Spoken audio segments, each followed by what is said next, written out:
ಪ್ರೀತಿಯ ವಿದ್ಯಾರ್ಥಿಗಳೇ, ನಾವು ಈ ದಿನ 10ನೇ ತರಗತಿಯ ಅಧ್ಯಾಯ 8 ಜೀವಿಗಳು ಹೇಗೆ ಸಂತಾನೋತ್ಪತ್ತಿ ನಡೆಸುತ್ತವೆ ಎಂಬ ಒಂದು ವಿಜ್ಞಾನದ ಅಧ್ಯಾಯವನ್ನು ನಾವಿವತ್ತು ಚರ್ಚಿಸೋಣ.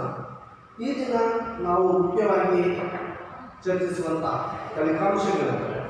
ಈ ದಿನದ ಫಲಿತಾಂಶಗಳು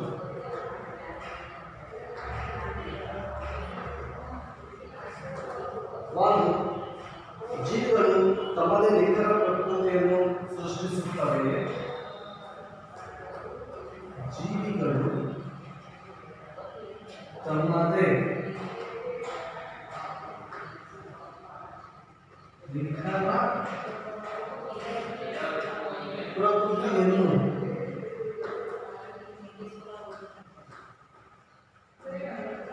ಸೃಷ್ಟಿಸುತ್ತವೆಯೇ?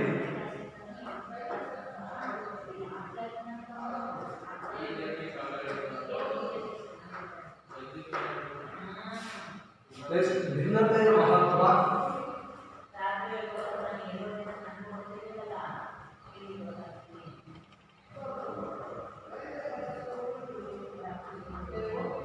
ನಂತರ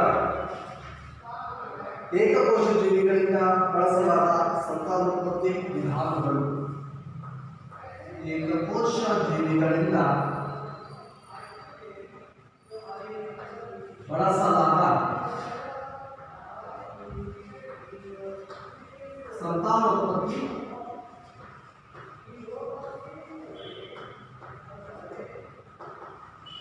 ವಿಧಾನಗಳು.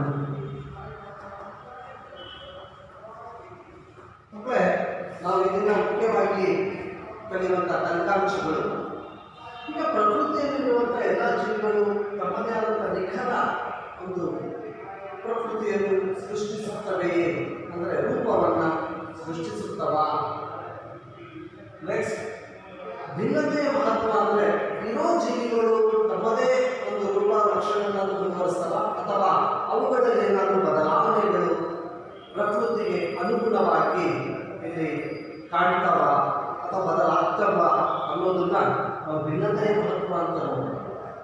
ನಂತರ ಏಕಕೋಶ ಜೀವಿಗಳಿಂದ ಬಳಸಲಾದ ಸಂತಾನೋತ್ಪತ್ತಿ ವಿಧಾನಗಳು ಅಂದರೆ ಹಲವಾರು ಏಕಕೋಶ ಜೀವಿಗಳಲ್ಲಿ ಹೇಗೆ ಸಂತಾನೋತ್ಪತ್ತಿ ನಡೆಯುತ್ತೆ ಆ ಉದಾಹರಣೆ ಸಹಿತ ವಿಧಾನಗಳನ್ನು ನಾವು ಈ ಒಂದು ದಿನದಲ್ಲಿ ಚರ್ಚಿಸೋಣ. ಮಕ್ಕಳೇ, ನಮಗೆಲ್ಲರಿಗೂ ಗೊತ್ತಿದೆ, ಪಾಠದ ಹೆಸರು ನಾವೇನು ಹೇಳ್ತಾ ಇದ್ವಿ? ಸಂತಾನ ಉತ್ಪತ್ತಿ. ಜೀವಿಗಳಲ್ಲಿ ನಾವು ಜೀವನ ಕ್ರಿಯೆಗಳು ಅಂತ ಹೇಳಬೇಕಾದ್ರೆ ನಮಗೆಲ್ಲ ಜೀವಿ ನಿರ್ಜೀವಿಗಳಲ್ಲಿ ಅಥವಾ ಜೀವನ ಕ್ರಿಯೆಗಳು ಹೇಳಬೇಕಾದ್ರೆ ಜೀವಿಗಳ ಲಕ್ಷಣಗಳು ಹೇಳಬೇಕಾದ್ರೆ ನಾವು ಜೀವಿಗಳು ಉಸಿರಾಡುತ್ತವೆ, ಜೀವಿಗಳಿಗೆ ಆಹಾರದ ಅವಶ್ಯಕತೆ ಇದೆ, ಜೀವಿಗಳಲ್ಲಿ ಬೆಳವಣಿಗೆ ನಡೆಯುತ್ತದೆ, ಜೀವಿಗಳಲ್ಲಿ ರಕ್ತ ಪರಿಚಲನೆ ನಡೆಯುತ್ತದೆ ಅಲ್ಲಪ್ಪ ಅಂತ ಹೇಳಬೇಕಾದ್ರೆ ನಾವು ಅನ್ನೊಂದು ಅಂಶ ಇರ್ತೀವಿ. ಜೀವಿಗಳಲ್ಲಿ ಸಂತಾನೋತ್ಪತ್ತಿ ನಡೆಯುತ್ತದೆ, ಜೀವಿಗಳಲ್ಲಿ ಸಂತಾನೋತ್ಪತ್ತಿ ನಡೆಯುವುದಿಲ್ಲ. ಅಂದರೆ ಜೀವನ ಕ್ರಿಯೆಗಳಲ್ಲಿ ಸಂತಾನೋತ್ಪತ್ತಿಯನ್ನೂ ಕೂಡ ಒಂದು ಜೀವನ ಕ್ರಿಯೆ ಅಂತ ಹೇಳಿ ನಾವು ಭಾವಿಸಿದ್ದೇವೆ. ಬೇರೆ ಕ್ರಿಯೆಗಳು, ಆಹಾರ ಕ್ರಿಯೆ, ಉಸಿರಾಟ, ನಮಗೇನಪ್ಪ ರಕ್ತ ಪರಿಚಲನೆ, ಇವೆಲ್ಲ ವಿಸರ್ಜನೆ, ಈ ಕ್ರಿಯೆಗಳು ನಮಗೆ ಒಂದು ಜೀವಿ ಜೀವಂತವಾಗಿರಲು ನಡೀಲೇಬೇಕಾದಂಥ ಕ್ರಿಯೆಗಳು. ಅದು ನಿಮಗೆ ಈಗಾಗಲೇ ನಾವು ಹಿಂದಿನ ತರಗತಿಗಳಲ್ಲಿ ಚರ್ಚಿಸಿದ್ದೇವೆ. ಜೀವನ ಕ್ರಿಯೆಗಳು ಉಸಿರಾಟ. ಒಂದು ವೇಳೆ ನಾವು ಉಸಿರನ್ನ ಹಿಡಿದಿದ್ದೇ ಆದರೆ ಎಷ್ಟು ನಿಮಿಷ ಬರ್ಬೋದು ಅಲ್ವಾ? ನಾವು 2-3 ನಿಮಿಷ ಅಂತೂ ಇರುತ್ತೆ ಸಾಕು. ಇಷ್ಟು ಆಹಾರ ಇದೆ, ಓಕೆ, ಒಂದು 4 ದಿನ ಇದೆ. ರಕ್ತ ಪರಿಚಲನೆ ಇಲ್ಲ ಅಂದರೆ ಕೆಲವು ನಿಮಿಷಗಳಲ್ಲೇ ಸತ್ತು. ಈ ಥರ ಈ ಕ್ರಿಯೆಗಳೆಲ್ಲ ಅತ್ಯಗತ್ಯವಾಗಿ ಒಂದು ಜೀವಿ ಜೀವಿಸಿರ್ಬೇಕಂದ್ರೆ ನಡೆಯಲೇಬೇಕಾದಂಥ ಕ್ರಿಯೆಗಳು, ಅದು ಜೀವ. ಸಂತಾನೋತ್ಪತ್ತಿ ವಿಚಾರಕ್ಕೆ ಬಂದರೆ ಒಂದು ಜೀವಿ ಸಂತಾನೋತ್ಪತ್ತಿ ಮಾಡಿಲ್ಲ ಅಂದರೆ ಬದುಕಕ್ಕಾಗಲ್ವಾ? ಆಗಲ್ವಾ? ಖಂಡಿತ. ಸಂತಾನೋತ್ಪತ್ತಿ ನಡೆದಿಲ್ಲ ಅಂದರೂ ಕೂಡ ಒಂದು ಜೀವಿಗೆ ಜೀವನೇ ನಡೆಸಲಿಕ್ಕೆ ಯಾವುದೇ ಸಮಸ್ಯೆ ಇಲ್ಲ ಅಲ್ವಾ? ಆದರೂ ನಾವು ಸಂತಾನೋತ್ಪತ್ತಿ ಅನ್ನೋ ಒಂದು ಜೀವನ ಕ್ರಿಯೆ ಅಂತ ಹೇಳಿ ಕರೀತಾ ಇದ್ರೆ ಯಾಕಿರ್ಬೋದು? ಯಾಕೆ ಅಂದರೆ ಭೂಮಿ ಮೇಲೆ ಜೀವಿಗಳ ಉಳಿವು ಇರಬೇಕು ಅಂದರೆ, ತಮ್ಮ ಸಂತತಿಗಳು ಮುಂದುವರಿಬೇಕಂದ್ರೆ ಇಷ್ಟೆಲ್ಲ ಜೀವ ವೈವಿಧ್ಯತೆ ಅಂತ ಹೇಳ್ತೀವಿ. ಏನೆಲ್ಲ ಜೀವಿಗಳನ್ನ ನೀವು ಕಾಣ್ತಾ ಇದ್ದಾವೆ, ನೋಡ್ತಾ ಇದ್ದಾವೆ, ಇವೆಲ್ಲ ಕೂಡ ಎಷ್ಟು ವರ್ಷಗಳು ಇರಲಿಕ್ಕೆ ಸಾಧ್ಯ? ನಮ್ಮ ಇಡೀ ಜೀವ ವಿಕಾಸದಲ್ಲಿ ಎಷ್ಟೊಂದು ಜೀವಿಗಳು ಬಂದಿದ್ದಾವೆ, ಎಷ್ಟೊಂದು ಜೀವಿಗಳು ಹೋಗಿದೆ ಅಲ್ವಾ? ಮತ್ತು ಇಡೀ ನಾವು ಭೂಮಿಯ ಆಯುಷನ್ನು ನೋಡಿದಾಗ ನಾವೆಲ್ಲ ನಮ್ಮ 100 ವರ್ಷ, 50 ವರ್ಷ, 150 ವರ್ಷ ಅನ್ನೋದು ಇಡೀ ಒಂದು ಜೀವ ವಿಕಾಸ ಅಥವಾ ಭೂಮಿಯ ವಿಕಾಸದ ಕ್ಷಣಕಾಲ. ಹಾಗಿದ್ದಾಗ ನಾವೆಲ್ಲ 100 ವರ್ಷ ಬದುಕಿದ್ರು ಕೂಡ ಅವತ್ತಿಗಾದರೂ ನಾವೆಲ್ಲ ಇಲ್ಲ ಅಂತ ಅಂದ್ಕೊಂಡ್ರೆ ಭೂಮಿ ಮೇಲೆ ಜೀವಿಗಳ ಅಗತ್ಯ ಏನ್ವಾ ಬೇಡವಾ? ಹಾಗಾಗಿಯೇ ಎಲ್ಲ ಜೀವಿಗಳ ಒಂದು ಉಳಿವು ಇರಬೇಕು ಅಂದರೆ ಸಂತಾನೋತ್ಪತ್ತಿ ನಡೀಲೇಬೇಕು. ಸಂತಾನೋತ್ಪತ್ತಿ ನಡೀಲೇಬೇಕು. ಹಾಗಿದ್ದಾಗ ಮಾತ್ರ ಜೀವಿಗಳು ಉಳಿವು ಸಾಧ್ಯ. ಹಾಗಾಗಿ ಸಂತಾನೋತ್ಪತ್ತಿ ಕ್ರಿಯೆಯನ್ನು ಕೂಡ ಒಂದು ಜೀವನ ಕ್ರಿಯೆ ಅಂತ ಕರೆದಿದ್ದೇವೆ. ಸಂತಾನೋತ್ಪತ್ತಿಯನ್ನು ಕೂಡ ನಾವು ಜೀವನ ಕ್ರಿಯೆ ಅಂತ ಕರೆದಿದ್ದೇವೆ. ಈ ಸಂತಾನೋತ್ಪತ್ತಿಯಲ್ಲಿ ಜೀವಿಗಳು ತಮ್ಮ ಸಂತತಿಗಳನ್ನು ಅನುಭವಿಸಲು ಹೋಗ್ತಾ ಇರುತ್ತೆ.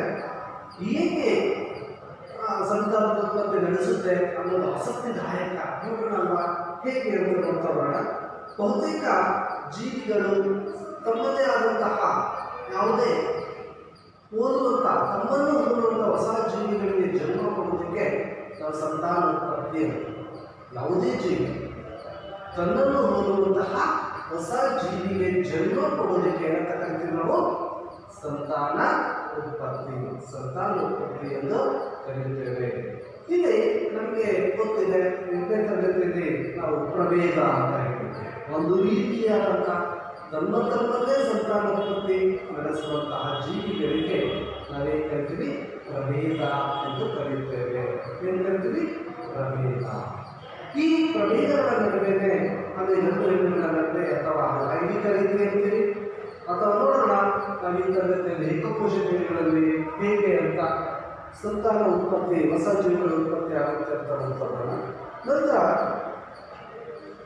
ಈ ಲಕ್ಷಣಗಳು ಮುಂದಿನ ಪೀಳಿಗೆಗೆ ಹೇಗೆ ವರ್ಗಾಯಿಸ್ತವೆ, ತಮ್ಮದೇ ಆದಂಥ ಪ್ರಕೃತಿ ಅಂತ ಕರೆದಾಗ ನಾವೇನು ಹೇಳ್ತೀವಿ? ಯಾವುದೇ ಜೀವಿ ತನ್ನನ್ನು ಹೋಲುವಂತಹ ಅಂತ ಪದ ಹೇಳಿದ್ವಿ ಅಂದರೆ ಬಾಹ್ಯವಾಗಿರ್ಬೋದು ಅಥವಾ ಅದರ ಅನುವಂಶೀಯ ಲಕ್ಷಣಗಳು ಅಂತ ಕರೀತೇವೆ. ಅದೇ ಲಕ್ಷಣಗಳಿರುವಂತಹ ಒಂದು ಹೊಸ ಜೀವಿ ಬರೋದಕ್ಕೆ ಇಲ್ಲಿ ಕಾರಣ ನಾವು ಹೇಳ್ತೀವಿ DNA. ಯಾವ್ದು ಹೇಳ್ತೀವಿ? DNA. ಗೊತ್ತಿದೆ ಮಕ್ಕಳೇ, ಡಿಆಕ್ಸಿ ರೈಬೋ ನ್ಯೂಕ್ಲಿಕ್ ಆಮ್ಲ, ನ್ಯೂಕ್ಲಿಕ್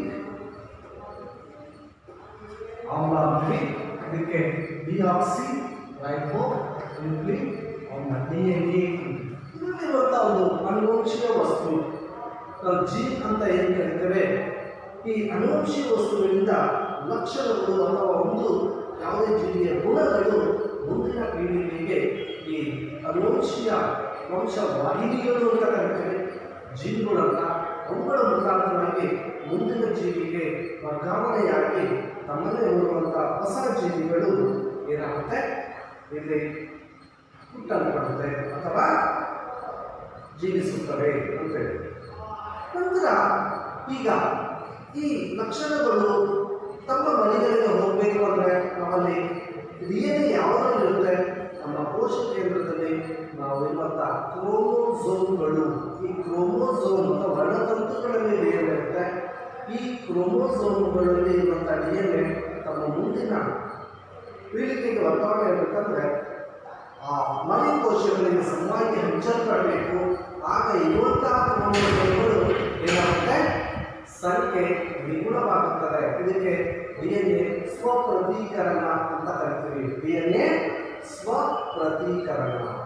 ಸ್ವಪ್ರತೀಕರಣದಿಂದ ಆಗುವಂಥ ಅನುಕೂಲ ಏನು? DNA ಸ್ವಪ್ರತೀಕರಣ ಅಂದರೆ ಅರ್ಥ ಆಯ್ತಲ್ಲ ಮಕ್ಕಳೇ? DNA ಸ್ವಪ್ರತೀಕರಣ. ಸ್ವ ಅಂದರೆ ತನ್ನದೇ ಆದಂಥ ಒಂದು ಪ್ರತಿಯನ್ನ ಅಂದರೆ ನಕಲು ಅಂತ ಕರಿತೀವಿ. ನಾವು ಯಾವ ರೀತಿ ಒಂದು ಜೆರಾಕ್ಸ್ ಮಾಡಿಸಿದಾಗ ನೀವು ಬೇರೆ ಒಂದು ಇನ್ನೊಂದು ಸೆಟ್ಟನ್ನು ಪಡ್ತೀರೋ ಹಾಗೆ ಈ ಕೋಶ ವಿಭಜನೆ ಸಂದರ್ಭದಲ್ಲಿ ಈ ವರ್ಣತಂತುಗಳು ಅಥವಾ ಕ್ರೋಮೋಸೋಮ್ಗಳು ಅವು ಇನ್ನೊಂದು ರೂಪ ಅಥವಾ ಪ್ರತಿಯನ್ನು ಇಲ್ಲಿ ಸೃಷ್ಟಿಸಿಕೊಳ್ತವೆ. ಸ್ವ ಅಂದರೆ ಸ್ವತಃ ಒಂದು ಪ್ರತಿಯನ್ನು ಸೃಷ್ಟಿ ಮಾಡಿಕೊಂಡು ಮುಂದಿನ ಪೀಳಿಗೆಗೆ ವರ್ಗಾಯಿಸೋದಕ್ಕೆ ಸ್ವಪ್ರತೀಕರಣ ಎಂದು ಕರೀತಾರೆ. ಸ್ವಪ್ರತೀಕರಣ. ಹೀಗೆ ಯಾವುದೇ DNA ಸ್ವಪ್ರತೀಕರಣ ಪ್ರಕ್ರಿಯೆಯು ಪ್ರತಿ ಬಾರಿಯೂ ಕೆಲವು ಭಿನ್ನತೆಗಳನ್ನು ಹೊಂದಿರುತ್ತವೆ ಎಂದು ನಾವು ನಿರೀಕ್ಷಿಸಬಹುದಾಗಿದೆ. ಇದರ ಪರಿಣಾಮವಾಗಿ ಉತ್ಪತ್ತಿಯಾದ DNA ಪ್ರತಿಗಳು ಒಂದೇ ರೀತಿಯಾಗಿರಬಹುದು, ಆದರೆ ಮೂಲದಂತೆ ಇರಬೇಕೆಂದಿಲ್ಲ. ಕೆಲವೊಮ್ಮೆ ಭಿನ್ನತೆಗಳು ಬಹಳ ತೀವ್ರವಾಗಿರಬಹುದು. ಇದರಿಂದಾಗಿ ಹೊಸ DNA ಪ್ರತಿಯು ಅನುವಂಶೀಯ ಮೂಲ ಜೀವಕೋಶೀಯ ರಚನೆಗಳೊಂದಿಗೆ ಕೆಲಸ ಮಾಡುವುದಿಲ್ಲ. ಈ ಹೇಳ್ತೀವಿ ನಮಗೆ ಹೊಸ ಥರದ್ದು ತನ್ನದು ಹೋಲುವಂಥ ಅಲ್ಲದೆ ಈ DNA ಬದಲಾವಣೆಯಾಗಿ ಹೊಸ ರೂಪ ಅಥವಾ ಬದಲಾದಂಥ ಜೀವಿ ಬರೋದಕ್ಕೆ ಭಿನ್ನತೆ ಅಂತಾರೆ. ಭಿನ್ನತೆ ಅಂದರೆ ಬೇರೆ ಯಾವುದರ ಬದಲಾವಣೆಯಿಂದ ಮುಂದಿನ ಪೀಳಿಗೆಯಲ್ಲಿ ಭಿನ್ನತೆಯನ್ನು ಕಾಣ್ಬೋದು. ಈ DNA ಬದಲಾವಣೆಯನ್ನ ನಾವೇನಂತ ಕರಿತೇವೆ? ಭಿನ್ನತೆ ಅಂತ ಕರಿತೀವಿ. ಯಾವುದರಲ್ಲಿ ಬದಲಾವಣೆ? DNA ಆಗುವಂಥ ಬದಲಾವಣೆಯನ್ನ ಭಿನ್ನತೆ. ಭಿನ್ನತೆಯಿಂದ ಹೊಸ ಜೀವಿಗಳು, ಹೊಸ ಥರದ ಬದಲಾದಂತಹ ರಚನೆಗಳ ಜೀವಿಗಳು ಉತ್ಪತ್ತಿಯಾಗುತ್ತೆ. ಈ ಭಿನ್ನತೆಯ ಮಹತ್ವವೇನು? ಈ ಭಿನ್ನತೆ ಆಗೋದರಿಂದ ಜೀವಿಗಳಿಗೆ ಅನುಕೂಲನ ಅನಾನುಕೂಲನ ನೋಡೋದಾದರೆ ನಿಜವಾಗ್ಲೂ ಏನಂತ ಹೇಳ್ತೀವಿ ನಾವು, ಭಿನ್ನತೆ ಆಗೋದ್ರಿಂದ ಇಲ್ಲಿ ಜೀವಿಗಳ ಮುಂದಿನ ಪೀಳಿಗೆ ಜೀವಿಗಳ ಉಳಿವಿಗೆ ಅನುಕೂಲ ಅಂತ ಕರಿತೀವಿ. ಹೇಗಪ್ಪ ಅಂದರೆ ಉದಾಹರಣೆಗೆ ನಾವು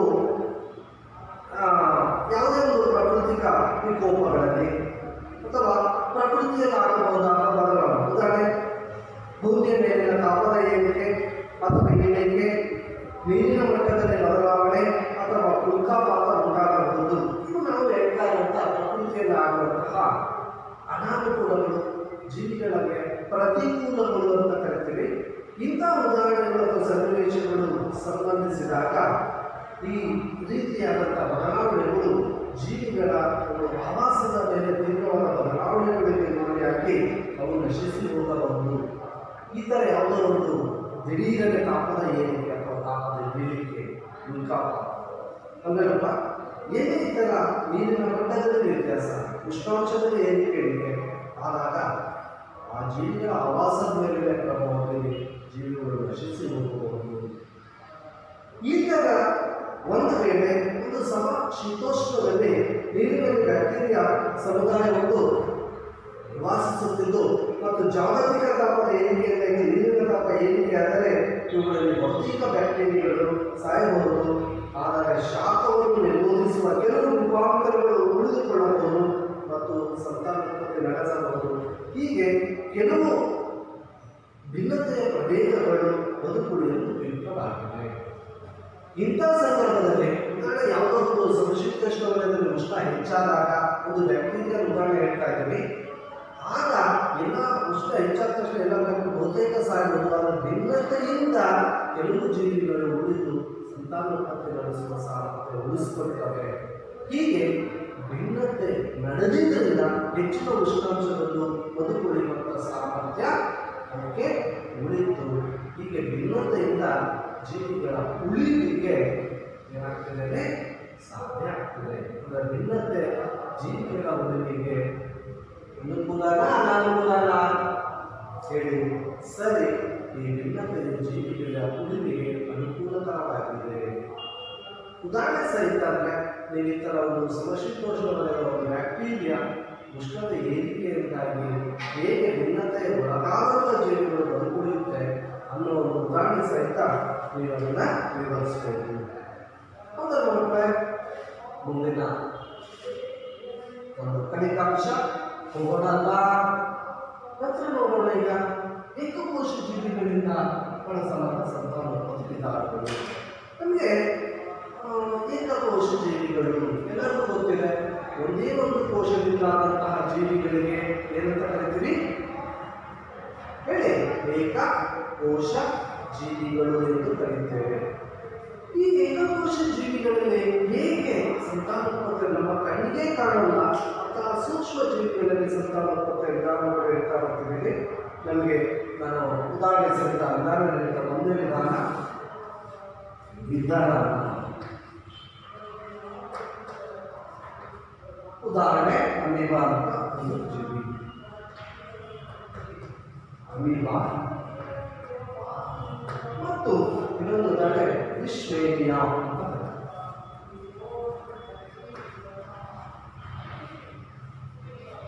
ನೋಡಿ, ಈ ಅಮೀಬಾ ಅಥವಾ ವಿಶ್ವೇನಿಯಂತ ಏಕಕೋಶ ಜೀವಿಗಳಲ್ಲಿ ಹೇಗೆ ಒಂದು ಜೀವಿ ಇಲ್ಲಿ ಹಲವು ಜೀವಿಗಳಾಗಿ ಬೆಳೀತವೆ, ಸಂತಾನೋತ್ಪತ್ತಿ ಆಗುತ್ತೆ. ಉದಾಹರಣೆಗೆ ಇನ್ನು ಅಮೀಬಾ ತಗೊಂಡ್ರೆ, ಅಮೀಬಾ ನಿರ್ದಿಷ್ಟ ಆಕಾರ ಇಲ್ಲ ಒಪ್ಕೋತೀವಿ. ಒಂದು ಅಮೀಬಾ ಹೀಗೆ ಇದ್ದಂಥ ಅಮೀಬಾ ಒಂದರ ಒಳಗಡೆ ಇರುವಂತಹ ಕೋಶ ಬೀಜ ಏನಾಗುತ್ತೆ, ಎರಡಾಗ್ತಾ ಬರುತ್ತೆ.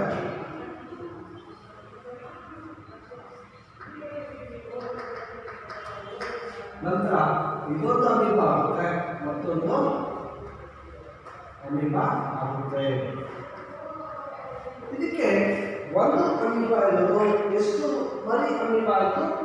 2 ಆಯಿತು. ಅದಕ್ಕೆ ದ್ವಿವಿದಳ. ಅದರ ಏನು ಪೊರೆ ಇತ್ತು, ಕೋಶ ಪೊರೆ ಅದು, ಮತ್ತು ಕೋಶ ಕೇಂದ್ರ ಏನಿತ್ತು, ಕೋಶ ಕೇಂದ್ರ ಏನಾಗುತ್ತೆ, ನಂತರ ಆ ಕೋಶ ಪೊರೆಯನ್ನು ಕೂಡ ಸಂಕುಚಿಸಿ 2 ಅಮೀಬಾಗಳಾಗಿ ಏನಾಗುತ್ತೆ, ಬೆಳೆಯುತ್ತೆ. ಇದನ್ನ ದ್ವಿವಿದಳನ ಎಂದು ಕರೆಯುತ್ತೇವೆ. ಹೌದಲ್ವಾ? ನಂತರ ಇನ್ನೊಂದು ವಿಶ್ವೇನಿಯಾ ಅಂತ ನಮಗೆ ಒಂದು ಉದಾಹರಣೆ ಹೇಳ್ತೇವೆ. ಕಾಲ ಅಜಾರ್ ರೋಗಕ್ಕೆ ಕಾರಣವಾದಂಥ ಜೀವಿ ಅಂತ ಕರೀತಾರೆ. ವಿಶ್ವೇನಿಯಾ ಅಂತ ಕರೀತೀವಿ. ಕಾಲ ಅಜಾರ್ ಒಂದು ಕಾಯಿಲೆಗೆ ಕಾರಣವಾದಂಥ ಸೂಕ್ಷ್ಮ ಜೀವಿ ವಿಶ್ವೇನಿಯಾ. ಈ ವಿಶ್ವೇನಿಯಾ ಹೀಗಿದೆ, ಅದರ ರಚನೆ ತನ್ನ ದೇಹದ ಒಂದು ತುದಿಯಲ್ಲಿ ಚಾವಟಿಯಂತಹ ರಚನೆ ಹೊಂದಿದೆ. ಯಾವುದೇ ಒಂದು ಚಾವಟಿ ಅಂತ ರಚನೆ. ಇದಕ್ಕೆ ನಾವು ಮತ್ತು ಕೋಶ ಕೇಂದ್ರ,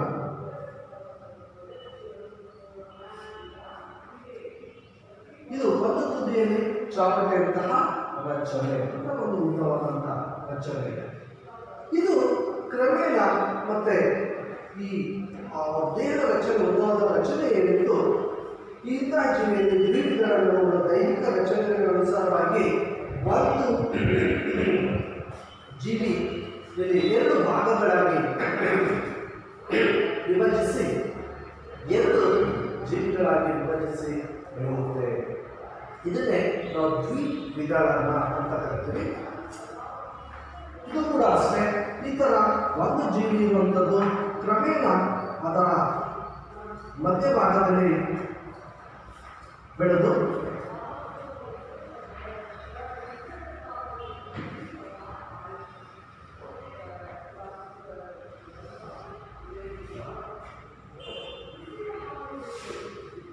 ಇಲ್ಲಿ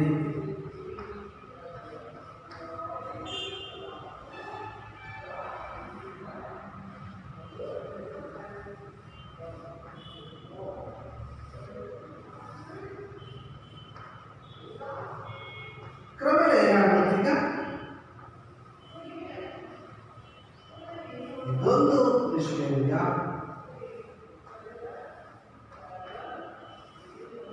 ನೋಡೀಗ ಎಷ್ಟಾದೀಗ 1ರಿಂದ 2 ನಮಗೆ ವಿಶ್ವೇನಿಯಾಗಳು ಅಂದರೆ ವಿಭಜನೆ ಆಗುತ್ತೆ. ಇದನ್ನೇ ನಾವು ದ್ವಿವಿದಳನ ಎಂದು ಕರೆಯುತ್ತೇವೆ. ವಿಧಾನ ದ್ವಿವಿದಳನ. ನೆಕ್ಸ್ಟ್ ಈ ಪ್ಲಾಸ್ಮೋಡಿಯಂ ಅಂತ ಒಂದು ಉದಾಹರಣೆ ತಗೊಂಡಾಗ ನಾವು ಬಹುವಿದಳನ ಅಂತ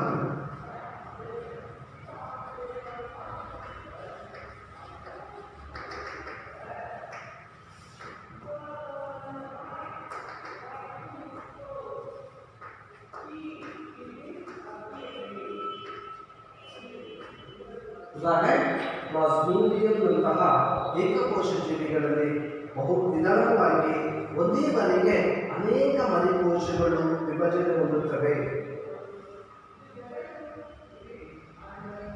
ಪ್ಲಾಸ್ಮೋಡಿಯಂ ಅಂತ ಏನು ಹೇಳ್ತೀವಿ ಅದು ಒಂದು ಏಕಕೋಶ ಜೀವಿಗೆ. ಈ ಪ್ಲಾಸ್ಮೋಡಿಯಂನಲ್ಲಿ ನಮಗೆ ಒಂದೇ ಸಾರಿಗೆ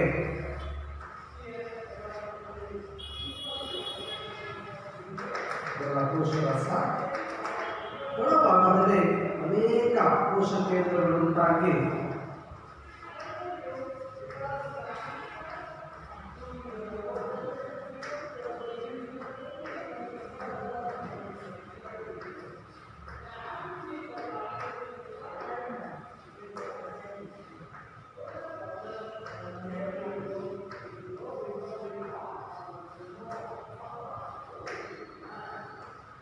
ಈ ರೀತಿಯಾಗಿ ಒಂದು ಸರಿಗೆ ಇದು ವಿಭಜಿಸಿದಾಗ ಇದರ ಮರಿಕೋಶಗಳು ನಮಗೆ ಅನೇಕ ಸ್ವತಂತ್ರ ಪ್ಲಾಸ್ಮೋಡಿಯಂಗಳು ಏನಾಗ್ತವೆ ಹೊರ ಬರ್ತವೆ. ಇದಕ್ಕೆ ನಾವೇನು ಹೇಳ್ತೀವಿ ಬಹು ವಿಧ. ಎಲ್ಲ ಜೀವಿಗಳು ಕೂಡ ಅಲ್ಲಂತ ಪ್ರತಿ ಕೋಶದ ಕೂಡ ಒಂದು ಸ್ವತಂತ್ರ ಪ್ಲಾಸ್ಮೋಡಿಯಂ ಆಗಿ ಒಂದೇ ಬಾರಿಗೆ ಹಲವಾರು ಜೀವಿಗಳು ಇಲ್ಲಿ ಉತ್ಪತ್ತಿಯಾಗೋದಕ್ಕೆ ನಾವು ಬಹು ವಿಧಾನ ಎಂದು ಕರೆಯುತ್ತೇವೆ. ಹೌದಲ್ವಾ? ದ್ವಿವಿಧಳಕ್ಕೂ ಬಹುವಿಧಳಕ್ಕೂ ವ್ಯತ್ಯಾಸ ಆದಾಗ ದ್ವಿವಿಧಳಗಳಲ್ಲಿ ಒಂದು ಜೀವಿ 2-3 ಮರಿಕೋಶಗಳಾಗಿ ಉತ್ಪತ್ತಿಯಾದರೆ ಬಹುವಿಧಳದಲ್ಲಿ ಒಂದು ಜೀವಿ ಒಂದೇ ಬಾರಿಗೆ ಹಲವಾರು ಜೀವಿಗಳಾಗಿ ಉಂಟಾಗ್ತವೆ ಅನ್ನೋದು ಬಹುವಿಧಾನ. ದ್ವಿವಿಧಳಕ್ಕೆ ಉದಾಹರಣೆ ಅಮೀಬಾ ಹೇಳ್ತೀವಿ, ಮತ್ತೊಂದು ಲಿಶ್ವೇರಿಯಾ ಹೇಳ್ತೇವೆ. ಬಹುವಿಧಳಕ್ಕೆ ಪ್ಲಾಸ್ಮೋಡಿಯಂ ಒಂದು ಉದಾಹರಣೆ. ನೀವು ವ್ಯತ್ಯಾಸ ಕೇಳಿದ್ರೆ ಸ್ವಲ್ಪ ಹೋಗಿ ನಾವು ದ್ವಿವಿಧಳ ಮತ್ತು ಬಹುವಿಧಳಕ್ಕೆ. ನಂತರ ಮತ್ತೊಂದು ಈ ಏಕಕೋಶ ಜೀವಿಗಳ ಸಂತಾನೋತ್ಪತ್ತಿಯ ವಿಧಾನ ತುಂಡರಿಕೆ.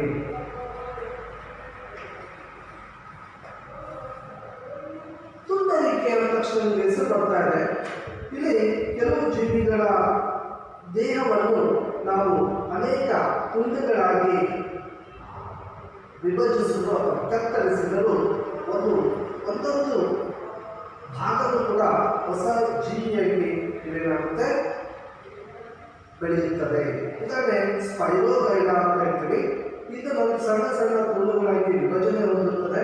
ಈ ತುಂಡುಗಳು ಮತ್ತು ತುಣುಕುಗಳು ಹೊಸ ಜೀವಿಗಳಾಗಿ ಬೆಳೆಯುತ್ತವೆ. ಯಾವುದು? ಸ್ಪೈರೋಗೈಲಾ. ನಾನೇ ಸ್ಪೈರೋಗೈಲಾ.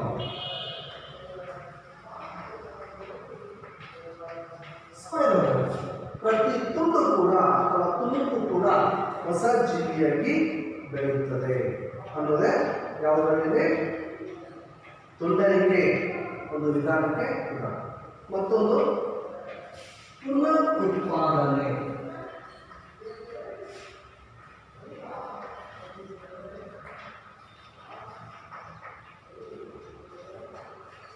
ಪುನಃ ಉತ್ಪಾದನೆಗೆ ಉದಾಹರಣೆ ಹೈಡ್ರಾ ಮತ್ತು ಈ ಪ್ಲನೇರಿಯಾಗಳಂತಹ ಸರಳ ಜೀವಿಗಳನ್ನು ಅನೇಕ ಚೂರುಗಳಾಗಿ ತುಂಡರಿಸಬಹುದು.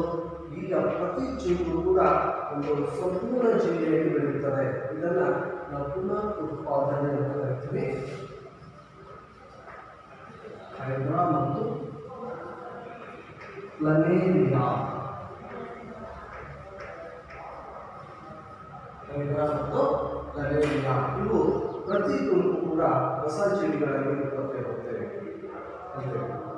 ನಂತರ ಇನ್ನೊಂದು ಮಗುವಿಕೆ.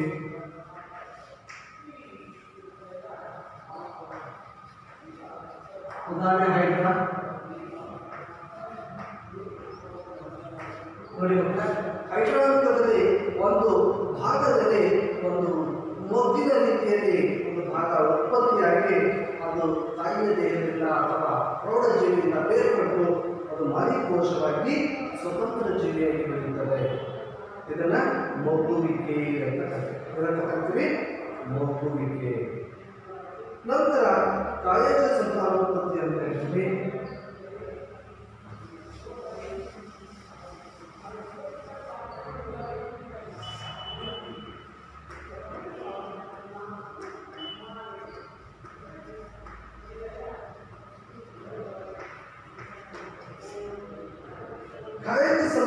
ಸಂತಾನೋತ್ಪತ್ತಿ ನಾವು ಕೆಲವು ಸೂಕ್ತ ಪರಿಸ್ಥಿತಿಗಳಲ್ಲಿ ಸಸ್ಯಗಳ ಬೇರು, ಕಾಂಡ, ಎಲೆಗಳಂತಹ ಭಾಗಗಳು ಹೊಸ ಸಸ್ಯಗಳಾಗಿ ಬೆಳೆಯುತ್ತವೆ.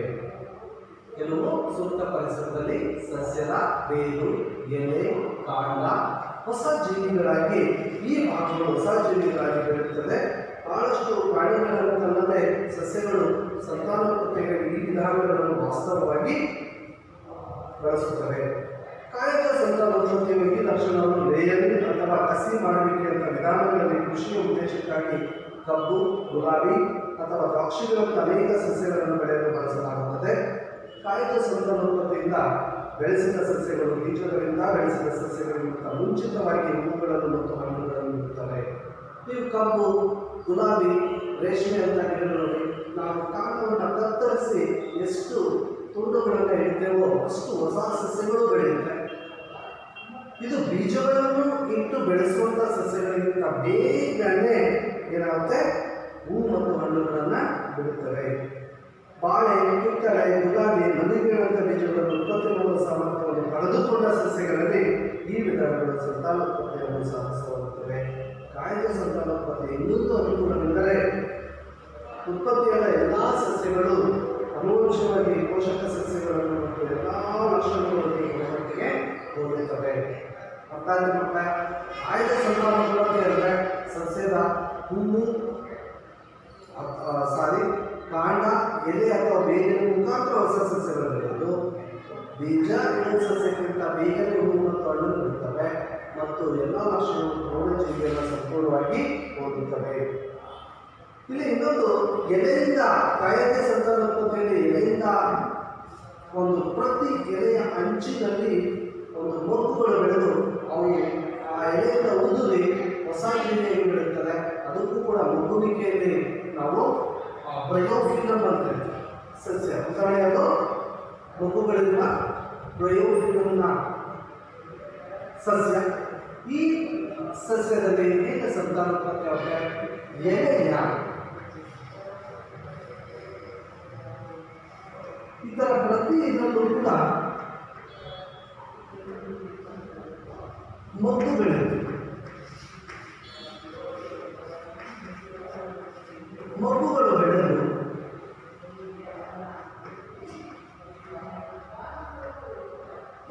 ಅದು ಸ್ವತಂತ್ರ ಬೇರ್ಪಟ್ಟು ಪ್ರೌಢಜೀವಿಯಿಂದ ಬೇರ್ಪಟ್ಟು ಅದು ಹೊಸ ಜೀವಿಯಾಗಿ ಅಥವಾ ಸ್ವತಂತ್ರ ಜೀವಿಯಾಗಿ ಬೆಳೆಯುತ್ತದೆ. ಇದು ನಾವು ಹೂವಿಕೆ ಅಂತ ಕರಿತೀವಿ. ನಂತರ ಬೀಜಕಗಳ ಉತ್ಪಾದನೆ. ಅನೇಕ ಸರಳ ಬಹುಕೋಶೀಯ ಜೀವಿಗಳು ಸಹ ಸಂತಾನೋತ್ಪತ್ತಿಯ ನಿರ್ದಿಷ್ಟ ಭಾಗಗಳನ್ನು ಗುರುತಿಸಬಹುದು. ನಾವು ಬ್ರೆಡ್ನ ಮೇಲೆ ಬೆಳೆದಂಥ ದಾರದಂಥ ರಚನೆಗಳೇ ಬ್ರೆಡ್ಮೋಡ್ನ ಹೈಫೇಗಳು ಅಥವಾ ಸಂತಾನೋತ್ಪತ್ತಿ ನಡೆಸುವ ಭಾಗಗಳಲ್ಲ.